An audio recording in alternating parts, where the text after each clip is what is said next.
தேவனுடைய நாமம் மகிமைப்படுவதாக. கிறிஸ்துவுக்குள் பிரியமானவர்களே, தேவன் அருளியப்பம் மினிஸ்ட்ரி மூலமாக உங்களோடு தொடர்பு கொள்வதிலும் அந்த மகிழ்ச்சி அடைகிறோம். இன்றைக்கும் இந்த நாளிலும் தேவன் நமக்கு கொடுக்கிற வார்த்தை 128 சங்கீதம் முதல் 2 வசனங்கள். கர்த்தருக்கு பயந்து அவர் வழிகளில் நடக்கிறவன் எவனோ அவன் பாக்கியவான். உன் கைகளின் பிரயாசத்தை நீ சாப்பிடுவாய், உனக்கு பாக்கியமும் நன்மையும் உண்டாயிருக்கும். ஹல்லேலூயா. கிறிஸ்துவுக்குள் பிரியமானவர்களே, கர்த்தருடைய வார்த்தை கூறுகிறது, கர்த்தருக்கு பயந்து அவர் வழிகளில் நடக்கிறவன் எவனோ அவன் பாக்கியவான் என்று. நம்முடைய வாழ்க்கையிலே கர்த்தருக்கு பயந்து நாம் வாழும்போது நம் பாக்கியவான்கள், நம்முடைய குடும்பம் ஆசீர்வதிக்கப்படும். ஹல்லேலூயா. அவர் வழிகளில் நடக்கிறவன் எவனோ அவன் பாக்கியவான். ஒவ்வொரு நாளும் நம்முடைய வாழ்க்கையிலே கர்த்தருடைய வழியிலே நடக்கிறோமா, கர்த்தருக்கு பயந்து வாழ்கிறோமா என்பதை ஆராய்ந்து பார்க்க வேண்டும். நம் கர்த்தருக்கு பயந்து வாழும்போது, அவருடைய வழிகளிலே நடக்கும்போது நம்முடைய குடும்பம் ஆசீர்வதிக்கப்படும். ஹல்லேலூயா. வேதம் சொல்லுகிறது, தீமையை வெறுப்பதே கர்த்தருக்கு பயப்படுகிற பயம் என்று.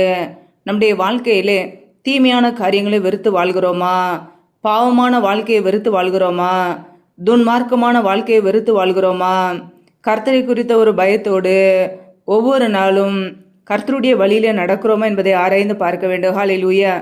நம்முடைய வாழ்க்கையிலே ஒவ்வொரு நாளும் கர்த்தருக்கு பயந்து நாம் வாழும்போது, அவருடைய வழியிலே நடக்கும்போது கர்த்தர் நம்முடைய குடும்பத்தை ஆசீர்வதிப்பார். நாம் பாவமான வாழ்க்கையை வெறுத்து, துன்மார்க்கமான வாழ்க்கையை வெறுத்து நீதியின் வழியிலே நடக்கும்போது, உத்தமமாய் வாழும்போது, உண்மையோடு வாழும்போது, கர்த்தராகிய இயேசு கிறிஸ்துவை பின்பற்றும் போது நம் பாக்கியவான்கள். நம்முடைய குடும்பம் ஆசீர்வதிக்கப்படும். உன் கைகளின் பிரயாசத்தை நீ சாப்பிடுவாய், உனக்கு பாக்கியமும் நன்மையும் உண்டாயிருக்கும். பிரியமானவர்களே, நம் கர்த்தருக்கு பயந்து வாழும்போது, அவருடைய வழியிலே நடக்கும்போது நம்முடைய கைகளின் பிரயாசங்கள் ஆசீர்வதிக்கப்பட்டிருக்கும். உன் கைகளின் பிரயாசத்தை நீ சாப்பிடுவாய். நாம் செய்கிற வேலைகளை, தொழில்களை, வியாபாரங்களை கர்த்தர் ஆசீர்வதித்து நம்மை பெருக பண்ணுவார். ஹல்லேலூயா. நம்முடைய கைகளின் பிரயாசத்தை கர்த்தர் ஆசீர்வதித்து பெருக பண்ணுவார். நம்முடைய கைகளின் பிரயாசத்தை நாம் சாப்பிடும்படியாக கர்த்தர் கிருபைகளை கொடுப்பார். சத்ருவானவனால் சாப்பிட முடியாது. ஹல்லேலூயா. நமக்கு பாக்கியமும் நன்மையும் உண்டாயிருக்கும். நம்முடைய குடும்பத்திலே ஆசீர்வாதங்களும் நன்மையும் தங்கியிருக்கும். பிரியமானவர்களே, நம்முடைய வாழ்க்கையிலே கர்த்தருக்கு பயந்து வாழ்கிறோமா, தேவ சித்தத்தை நிறைவேற்றுகிறோமா, அவருடைய பரிசுத்த வழியிலே நடக்கிறோமா, நீதிமான்களாய் வாழ்கிறோமா, துன்மார்க்கமான வாழ்க்கையை வெறுத்து கர்த்தருக்கு பிரியமுள்ள ஒரு வாழ்க்கை வாழ்கிறோமா, பரிசுத்தம் உள்ளவர்களாய் வாழ்கிறோமா என்பதை ஆராய்ந்து பார்க்க வேண்டும். ஹல்லேலூயா. ஒவ்வொரு நாளும் நம்முடைய வாழ்க்கையை ஆராய்ந்து பார்த்து கர்த்தருக்கு பயந்து வாழ்கிறோமா என்பதை ஆராய்ந்து பார்த்து, அவருடைய வழிகளிலும் நடக்கிறோமா என்பதை ஆராய்ந்து பார்த்து சீர்படுத்தி கொள்ள வேண்டும். கர்த்தர் நம்முடைய கைகளின் பிரயாசத்தை ஆசீர்வதிக்க அவருக்கு பிரியமுள்ளவர்களாய் வாழ வேண்டும். ஒவ்வொரு நாளும் தீமையான காரியங்களை வெறுத்து நன்மையான காரியங்களை யோசிப்போம், நன்மை செய்வோம், கர்த்தருடைய பிள்ளைகளாய் வாழ்வோம். கர்த்தர் நம்முடைய குடும்பத்தை ஆசீர்வதிப்பார். ஹல்லேலூயா. கர்த்தர் தாமே இந்த வார்த்தையின்படி உங்களை ஆசீர்வதிப்பாராக. ஆமேன். நம்மை நாமே அவருடைய சமூகத்திலே தாழ்த்தி அர்ப்பணித்து ஜெபிப்போம். ஜெபம். எங்களை அதிகமாய் நேசிக்கிற எங்கள் அன்பின் பரலோக தகப்பனே, மை துதிக்கிறோம், ஸ்தோத்தரிக்கிறோம். அப்பா, இந்த இரவு வேலைக்காக மை துதிக்கிறோம், ஸ்தோத்தரிக்கிறோம். ஒவ்வொரு நாளும் கனிமணி போல எங்களை பாதுகாத்து கிருபையோடு, ஜீவனோடு, சுகத்தோடு, பலத்தோடு, ஆரோக்கியத்தோடு எங்களை வைத்திருக்கிறீரே, உமக்கு நன்றி அப்பா. எங்களுடைய தேவைகளை எல்லாம் சந்திக்கிறீரே, நன்றி. ஒவ்வொரு நாளும் உண்ணவும் உடுக்கவும் தங்குவதற்கு இடம் கொடுத்து எங்களை பாதுகாக்கிறீரே, நன்றி அப்பா. இப்பொழுது இணைந்திருக்கிற ஒவ்வொரு பிள்ளைகளுடைய கரங்களிலே தாழ்த்துகிறோம்.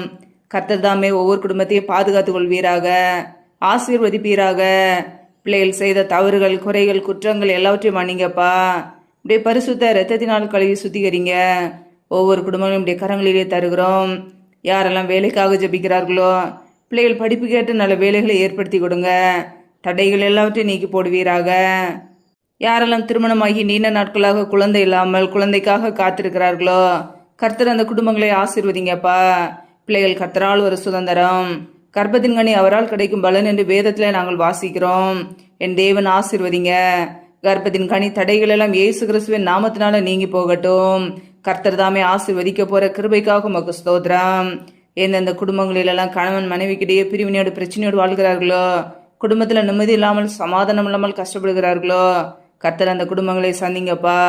குடும்பத்தில் சமாதானத்தை கொடுங்க, ஒருமனப்பட்ட ஆவியை கொடுங்க. இந்த குடும்பங்கள் எல்லாம் இயேசு கிறிஸ்துவின் நாமத்தினால மறுபடியும் இணைக்கப்படட்டும். கர்த்தர் ஆசீர்வதிக்க போற கிருபைக்காக ஸ்தோத்திரம். யாரெல்லாம் பலவீனத்தோடு வியாதியோடு கஷ்டப்படுகிறார்களோ கர்த்தர் அவர்களை தொட்டு சுகமாக்குங்க. இப்படியே சுகமாக்கும் காரம் பிள்ளைகளை தொட்டு இப்பொழுதே சுகமாக்கட்டும், விடுதலையாக்கட்டும். பலவீனத்திலே பலன் பரிபூரணமாய் விளங்கட்டும். ஆசீர்வதிங்க, பலப்படுத்துங்க. எந்தெந்த குடும்பங்களிலெல்லாம் திக்கற்றவர்களாய் தனிமையோடு வாழ்கிறார்களோ, கணவரால் கைவிடப்பட்ட ஒரு நிலைமையில யாருமே இல்லாமல் கஷ்டப்படுகிறார்களோ கர்த்தர் அவர்களுக்கு உதவி செய்யுங்கப்பா. திக்கற்ற பிள்ளைகளுக்கு நீரே சகாயர். மனமிறங்கி ஆசீர்வதிங்க. பொருளாதார தேவைகளை சந்திங்கப்பா. பிள்ளைடைய படிப்பு காரியங்களை சந்திங்க, பண தேவைகளை சந்திங்க, ஆசீர்வதிங்க. பிள்ளைகள் நினைக்கிறக்கும் வேண்டிகளும் மேலான நன்மைகளை கொடுங்க. அப்படியே கரங்களிலே தாழ்த்தி அர்ப்பணித்து ஜெபிக்கிறோம். எந்தெந்த குடும்பங்களிலெல்லாம் கடன் பிரச்சனையிலே உபத்திரவத்திலே கண்ணீரோடு வாழ்கிறார்களோ, நிம்மதி இல்லாமல் கஷ்டப்படுகிறார்களோ கர்த்தர் அவர்களை ஆசீர்வதிங்கப்பா. பிள்ளைகளை கடன் கொடுக்கிறவர்களாய் மாற்றுங்க. தரித்திர நிலைமைகள் வறுமைகள் எல்லாம் இயேசு கிறிஸ்துவின் நாமத்தினால நீங்கி போகட்டும். கர்த்தரை ஆசீர்வதிக்க போற கிருபைக்காக உமக்கு ஸ்தோத்திரம். இந்த இரவு நேரத்தில் இன்பமான தூக்கத்தை கொடுங்கப்பா. சொப்பன தரிசனங்களோடு எங்களோடு கூட பேசுங்க. வரப்போற காரியங்களை வெளிப்படுத்துங்க. அதிகாலையில் எழுந்து தேவ சமூகத்திலே காத்திருக்க, உம்மை துதிக்க நம்முடைய நாமத்தை உயர்த்த எங்களை அர்ப்பணிக்கிறோம். எங்களை ஆசீர்வதிப்பீராக, பாதுகாத்து கொள்வீராக. நீர் எங்களுக்கு பாதுகாப்பு, நீர் எங்களுக்கு அடைக்கலம். நாங்கள் நம்பியிருக்கிறவர் நீர் ஒருவர் மாத்திரமே. முற்றிலுமாக தாழ்த்துகிறோம். எல்லா துதி கன மகிமையெல்லாம் ஒருவருக்கே செலுத்துகிறோம். ஏசு கிறிஸ்துவின் மூலம் ஜெபிக்கிறோம் ஜீவனுள்ள நல்ல பிதாவே, ஆமேன். கர்த்தர் தாமே உங்களையும் உங்கள் குடும்பங்களையும் ஆசீர்வதிப்பாராக. ஆமேன்.